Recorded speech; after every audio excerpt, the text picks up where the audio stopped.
Hey all, hope you are doing great. Welcome back. So the last episode we saw how to calculate the future value for your investment. Could be FD or it could be recurring deposit. And now you would have been expert in that one. Whatever the type of the number of years, you would be able to calculate now.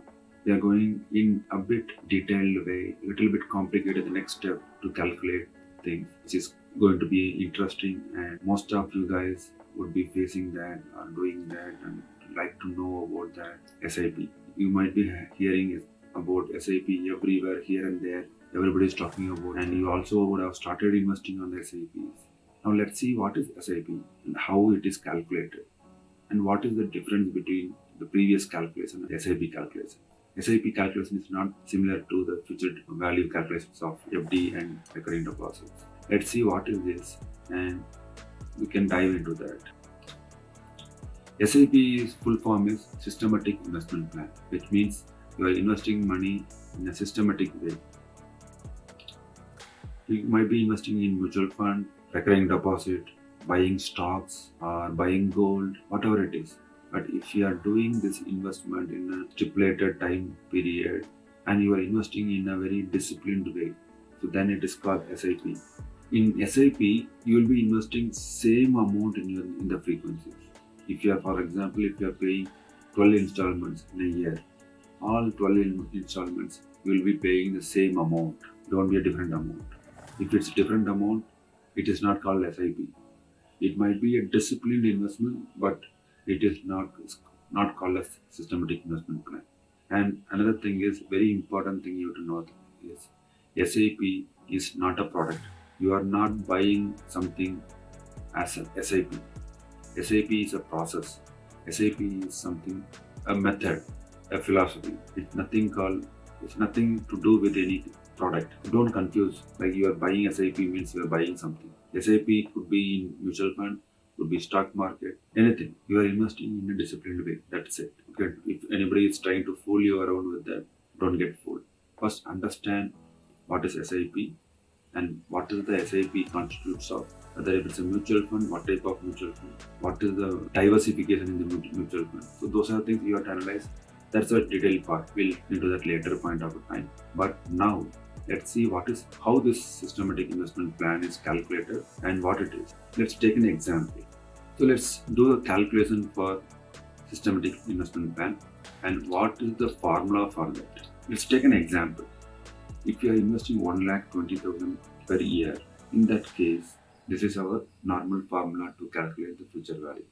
Let's go back and check how it is calculated. An example, and to describe this, so if I'm here, as usual, we have to make a time journey plan. So this is my timeline, and during this time period, what I'm going to do today, this day, I'm going to start my investment. So first installment, assuming the rate of interest is 9%, and my present value is this one. Next installment, final, what I'm going to get. So let's use our formula. Don't confuse with the screen below, the XIRR number. I'll explain to you. Let's first find out what is our future value. Let's do that. So for our simplicity, I'm going to make a list of things, which is my rate of interest 9%, my investment period, which is 3 years, my installment, which is 1,20,000. I'll put it as a minus, because when you are investing it is minus.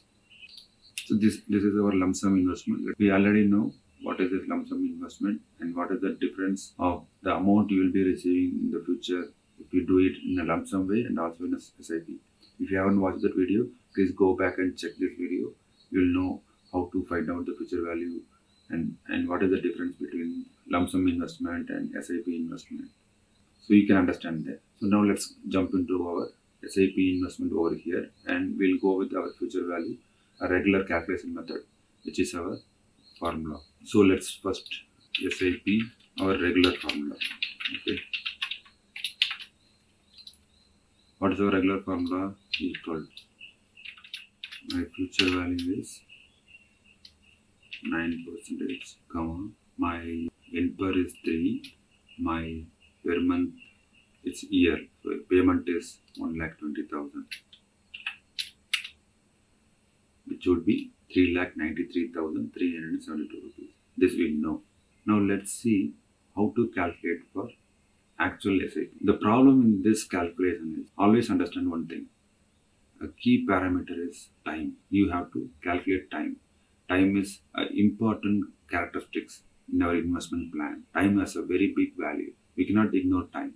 So keep in mind that whenever you are calculating, you need to calculate and consider time. So what to do with the time? So what we have done here is input, output. With that flat absolute percentage we are calculating.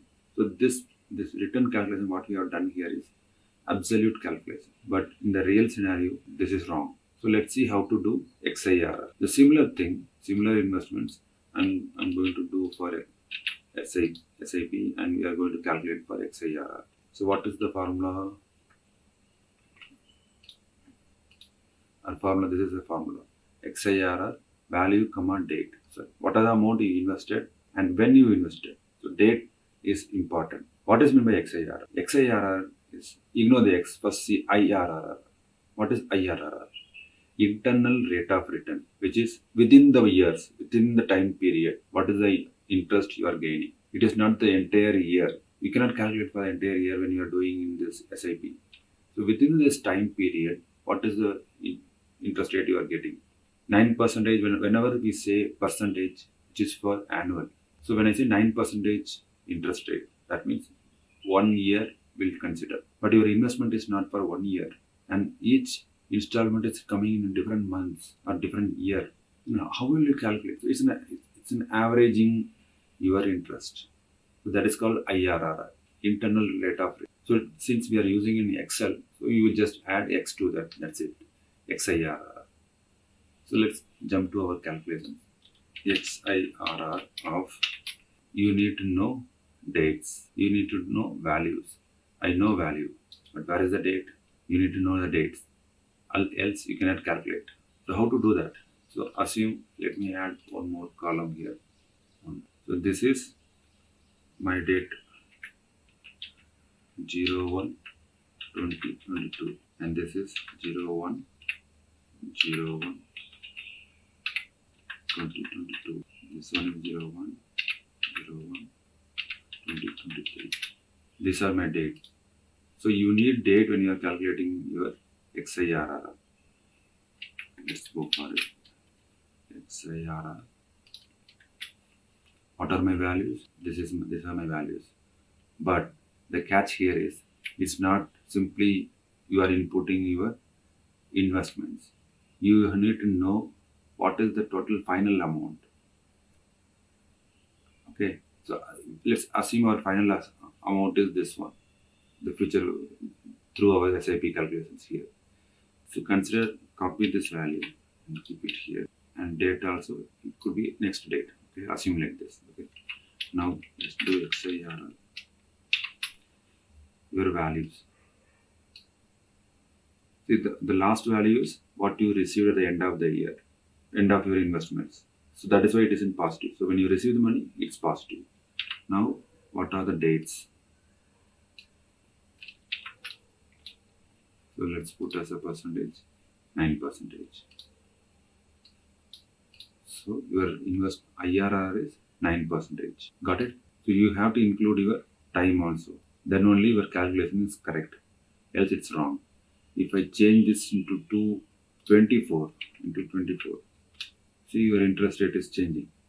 But if you do it in your future calculation, future value, it will still show 9% only. It will not take your time. It's still 9%. So that is the difference between calculating your XIRR and absolute return. So always keep in your mind, when you are doing SIP, when there is a time is, then you have to consider the time parameter also. Without time, if you calculate, that's wrong. Hope you understood that. Stay tuned. I'll be coming up with the next video to calculate mutual fund investments, stock investments, and what are the benefits out of that. using SIP method. Thank you.